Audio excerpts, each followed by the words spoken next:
Grateful Dead formed?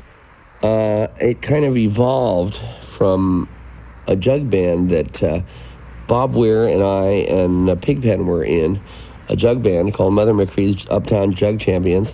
And in that band, we played acoustically. We played a few rock and roll tunes. And Pigpen and I both had a sort of an early background in rhythm and blues. And then we just sort of decided, hey, it'd be fun to have a rock and roll band.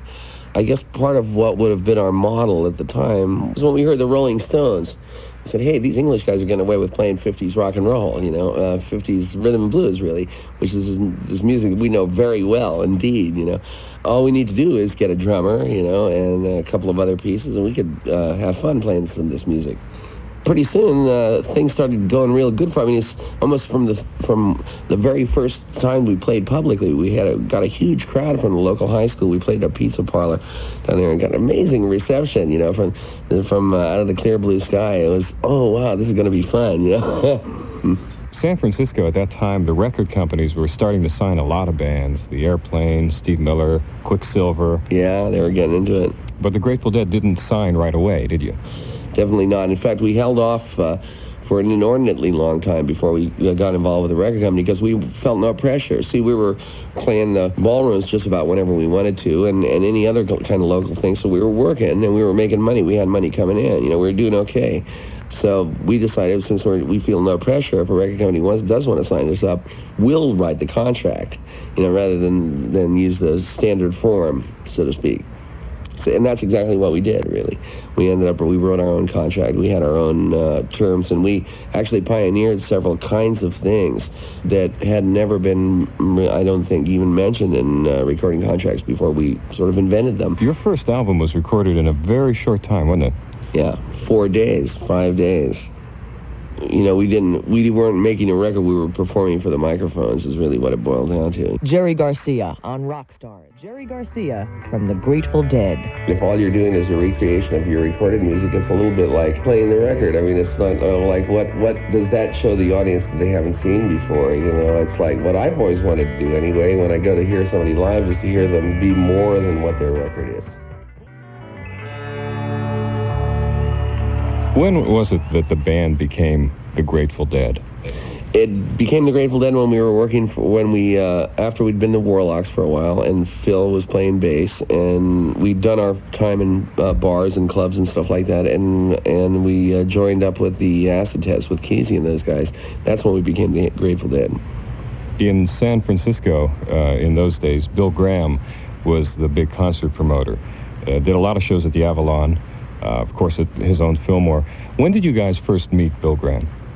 We met Bill Graham. Bill Graham called us for a benefit for the Meme Troupe. He was the Meme Troupe's stage manager or general manager or something like that. He was involved with San Francisco Meme Troupe, which is a radical theater group in San Francisco at the time. And he called us to get some advice about the Fillmore Auditorium, actually, to find out whether he could rent it or not, because we'd been involved in renting it for the Acid Test. And in a way, Bill Kreutzmann talked to him. In a way, Bill Kreutzmann set Bill Graham up in business, in a way, by turning him on to the Fillmore Auditorium, which Bill Graham later on got the lease on, and it became the Fillmore and all that, and that kind of kicked it off. But that was how it was this Meme Troupe he called us for, to perform the Meme Troupe benefit. And that, of course, is a very famous show. I remember reading that he had rented that place for about $60. Yeah. Do you remember who else was on the bill that night? Let's see, I think probably Jefferson Airplane, probably Quicksilver, although I'm not sure about that. A group called the Mystery Trend at that time, which Grace Slick was the lead singer of that band. Let's see. Geez, I don't know who else. I don't remember it particularly well because it's kind of blended into a whole lot of other nights at the Fillmore. I lost a lot of brain cells at the Fillmore, so one was pretty much like another. If I remember, Bill wanted to keep us, he wanted us to go on late or something like that. So I remember we hung out for an awful long time. We didn't go on until way late, way early, or rather early in the morning, That's the thing I mostly remember, was hanging out for a long time. I met a lot of nice people there and stuff. It was fun. Those things were always fun. Was Bill Graham your manager at that time? Bill's never been our manager, but he's always been kind of an interesting combination of friend-antagonist. Mostly friend. We've been mostly friendly with each other for all this time, although it's kind of our duty to be Bill's gadfly, you know. We keep him moving. We like to keep him moving.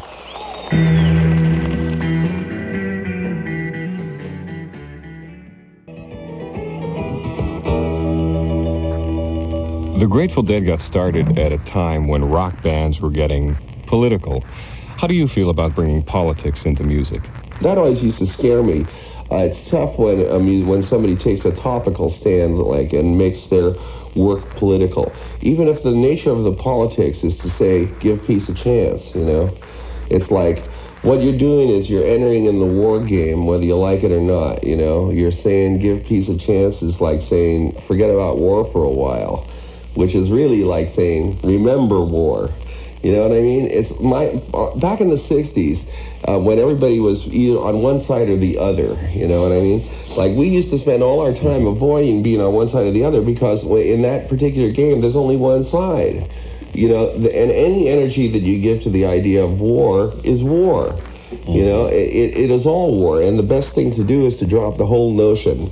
I mean, fighting about war is just like fighting about anything. It's fighting about peace, you know what I mean? A war is a war, a fight is a fight, and a struggle is a struggle. And if you put yourself in that position, you're going to have to deal with it. I mean, you are playing the game. You're going to have to pay the dues. And so as far as I was concerned, it was always, that's why we never wrote any anti-war songs, you know what I mean? It's because, why participate on any level? Why give war any energy? Any energy you give it glamorizes it. Any energy you give it, even to say that it's a bad trip. It's just like what they did with our cocaine song, you know what I mean? Like, our cocaine song is really fundamentally an anti-cocaine song, you know? Its lyrics are dire, you know? And, I mean, in terms of if it takes a position, the position it takes is you're going to get in trouble if you mess around with cocaine, you know? But that song became a celebration of cocaine. You know, it's like you can't get into the drug discussion without being for drugs.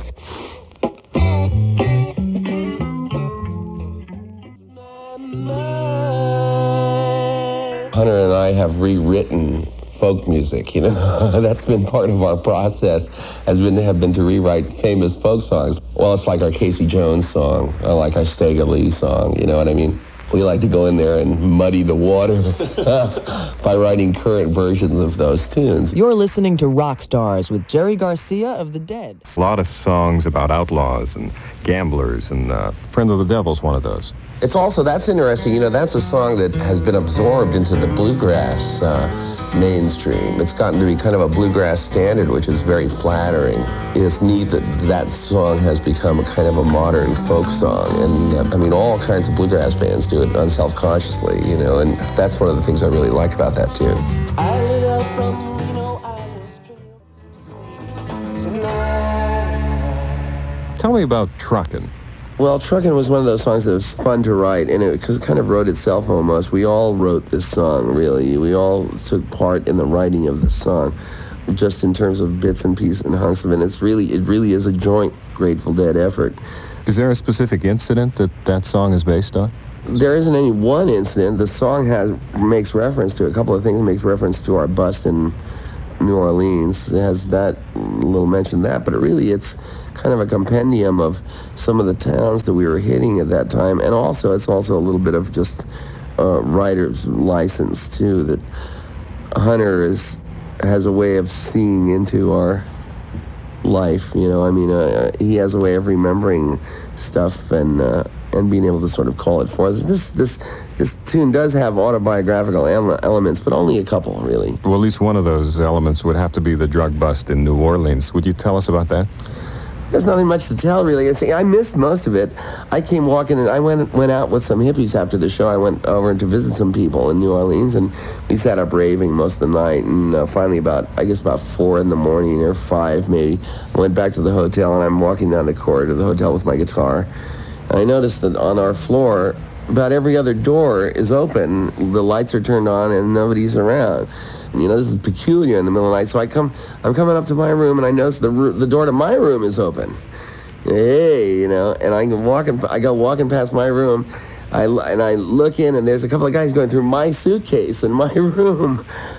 Oh God, I knew right away. Oh, so I continue walking, This guy comes out of my room and I look back down the hall, and here's this guy leaning out of the room, beckoning, hey, you, come back here.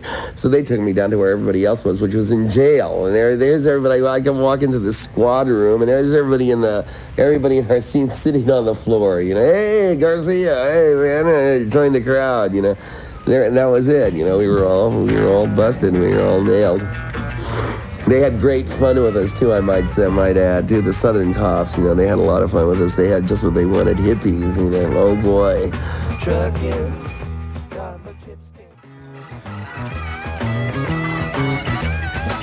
in. So you guys did get out of that New Orleans jail eventually. At great expense and at no small effort, It was a hairy thing. It was actually pretty creepy. And I think what they wanted to do was say, not here you don't, you know what I mean? I think they were just as happy to have us not come back for as long as possible, and to also make it nice and clear that they don't want long-haired rock and rollers in New Orleans, if possible. Tell me about Sugar Magnolia. Sugar Magnolia, well, that's Bobby's tune, and that he wrote it, they say about the girl that he was living with at the time, although what happened was that person that he was living with sort of adopted that song really more than I think we actually meant it that way, because Bob's mind doesn't really work that way.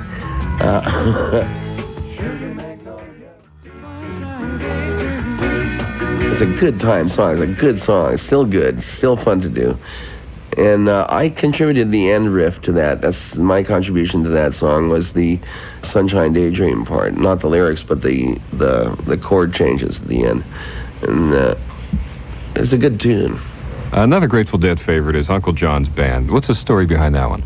Well, Uncle John's Band is inspired, I'll tell you, melodically, it's inspired by a little bit of a melodic hunk that I lifted from a Bulgarian folk tune, believe it or not. There's one little turn in the melody that was just a beautiful part of a Bulgarian folk melody that I just loved, and so I needed an excuse to use that in a song, and I put the melody together, and Hunter wrote the lyrics into the melody, and he understood, I think, that my feeling about the melody, which was that I wanted it to be really celebratory, I wanted it to be a holiday and a celebration, an anthem, something of that sort, because the melody contained that kind of feeling to it. And so Hunter wrote into it and came up with that Uncle John's Band thing, which was nice, come all ye, it's that kind of thing. So, it was a matter of custom tailoring lyrics, really, to the feel of the melody and the sense that I wanted to impart by the tune, Well, the first days are the I'm not a comfortable person as a singer, you know what I mean? It's something that I'm just starting to get used to, really, in a way. Really? Why is that? Well, it's because when the Grateful Dead started, really, the only real singer we had was Pigpen. And Weir and I kind of became singers kind of by default, just kind of like the way we became composers, really, or writers, is kind of by default. I mean, it was just like, because there's always been those demands, for a band, you got to have your own material, and it's nice if everybody sings. And we all sort of became singers because we felt you ought to have a lot of singers in the band if possible, But back in the days when I was a folkie, and a banjo picker and stuff like that, I certainly never thought of myself as a singer, and I never worked at it. I never was very comfortable at it, and I haven't been, like I say, up until about the last couple of years. I'm starting to get some sensibility, I guess, about what it means to be a singer aesthetically. What that is, and boy, it's hard for me. It's not an easy thing. It's not something that comes real natural to me. Well, the guy that writes most of the words that you sing is Robert Hunter. Yeah, Hunter is so good. That's one of those things. It's like a very special gift, the thing of being able to come up with a line that's graceful and economical and says exactly what you would want it to say, with no fat, you know what I mean? Like, see, I take a stab at writing lyrics occasionally, but I can't pull that off. That kind of economy, that's something that I envy so much. And Hunter is one of the guys that can do it. One of the things that Robert Hunter writes about quite often, again, is that gambling metaphor, that taking a chance in life. You guys really seem to relate to that. Sure do. You know, for us, for the Grateful Dead, certainly that's the way, that approach has certainly been the most fruitful. I mean, not that we've really experimented with any other approach, but as far as the way our whole career has gone and everything like that, it has been really a matter of going with playing the hunch, you know, playing your hunches, drawing to an inside straight and doing things like that, you know, doing crazy things. And just in terms of luck, I think we've been incredibly lucky. So, you know, I don't feel bad about telling people to go ahead and trust that. I mean, if in the event that there's somebody who is out there actually listening to the lyrics in the sense of obeying them, you know what I mean? Like, God forbid. You know, yeah, right. I certainly hope nothing like that is happening. But in the event that it is happening, I feel good about saying go with that. You know, I mean, just because it's worked for us.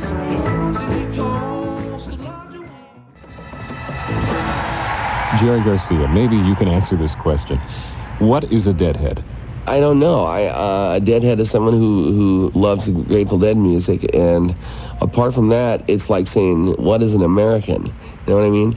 I haven't been able to find a kind of a general thing that I can say about Deadheads to characterize them at all, except for the fact that they all like Grateful Dead music. You know, that's really the thing they share, and they share something with each other, which is the Grateful Dead again, you know. So that's the Grateful Dead is the common denominator all the way, and then maybe there is a kind of a vertical community that they relate to each other the way they relate to the Grateful Dead. There's a certain amount of community in there, maybe. But my experience with Deadheads is that they don't group easily. You know what I mean? You can't characterize them too simply because they're all kinds of. I mean, they go all the way from professional people, lawyers and doctors and grandmothers and to teenagers and little kids. I mean, you know, there's all kinds of them. There's all kinds of them from every strata too, and from every kind of ethnic group. I mean, literally, there's a huge range there, which is, I think, nice. I think that's good. But apart from that, boy, I wouldn't try to characterize it.